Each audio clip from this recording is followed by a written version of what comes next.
Bonjour. Aujourd'hui, je vais vous présenter le projet de résolution PPR 01-2025. C'est une résolution qui est adoptée dans le cadre du règlement sur les projets particuliers de construction, de modification, d'occupation d'un immeuble, les PPCMOI.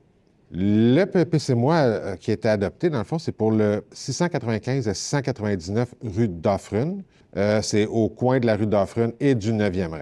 Le but du projet particulier, dans le fond, c'est de permettre un atelier de mécanique pour les véhicules légers, dans le fond, de mécanique pour automobiles. Présentement, dans la zone, on autorise la mécanique pour les motos seulement. On va venir avec le projet de résolution permettre que la mécanique soit pour les autos également. On va venir permettre une marge avant de 7,86 mètres au lieu de 15 mètres avec le projet de résolution. D'autres éléments dérogatoires qu'on va venir, dans le fond, régulariser avec le projet de résolution, c'est qu'on va permettre une distance entre les bâtiments principaux, vu qu'il y a deux bâtiments, la résidence et l'atelier de mécanique sur le terrain. On va permettre une distance de 4,5 mètres, alors que la norme est de 6 mètres. La demande vise également à permettre qu'il y ait une allée de circulation à moins de 3 mètres du bâtiment, qui va être, dans le fond, à 0 mètre. Puis on va venir permettre que les cases de stationnement soient à 0 mètre, alors que la norme est de 0,6 mètres, 2 pieds, du bâtiment principal. Également, on va permettre qu'il y ait une allée de circulation qui a une largeur de 5,79 mètres, alors que la norme est de 6 mètres. On va venir autoriser une aire de vie commune, parce que c'est un projet d'ensemble, vu qu'on trouve deux bâtiments principaux sur le même terrain. L'aire de vie commune a 8,5 de la superficie du terrain, alors que la norme habituellement est de 10 pour tout projet, dans le fond, qui a un bâtiment résidentiel. Par contre, dans ce cas-là, on a un bâtiment résidentiel, un bâtiment commercial. C'est pour ça qu'on vient permettre qu'il y ait 8,5 de la superficie du terrain qui soit pour l'aire de vie au lieu du 10 demandé habituellement.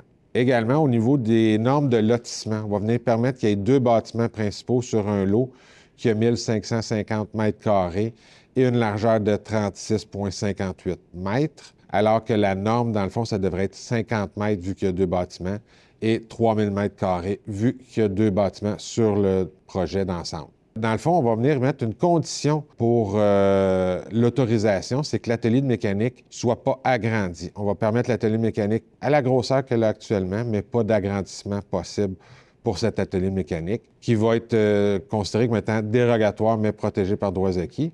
Puis on voit, dans le fond, aussi la zone qui est concernée, dans laquelle on retrouve l'atelier de mécanique. Là, c'est de part et d'autre de la rue d'Offrune, au sud du 9e rang. Comme mentionné dans l'avis public, le premier projet de résolution a été adopté par le conseil municipal le 17 février 2025. Le projet va faire l'objet d'une assemblée publique de consultation qui sera tenue à l'Hôtel de Ville le 26 mars 2025 à 18h30, au cours de laquelle on va expliquer le projet de résolution, les conséquences de son adoption, puis on va entendre les personnes qui désirent s'exprimer sur le sujet. S'il y a lieu, les commentaires recueillis seront transmis au conseil municipal à l'occasion de l'adoption du second projet de résolution lors de la séance du 7 avril 2025. Puisque le projet est soumis à l'approbation des personnes habiles à voter, les citoyens concernés vont pouvoir demander la tenue d'un registre du 11 au 19 avril 2025 inclusivement. Un second avis public détaillant la procédure à suivre pour demander la tenue d'un registre sera publié le 11 avril 2025. On vous invite également à prendre connaissance de l'avis public ainsi que du document intitulé « Calendrier d'adoption » que vous retrouverez dans le même onglet que la présente capsule, lequel va résumer la procédure d'adoption du projet de résolution. Finalement, pour obtenir plus d'informations quant à vos droits relativement à ce projet, on vous invite à communiquer avec le service juridique au 450-776-8277. Merci. Bonne journée.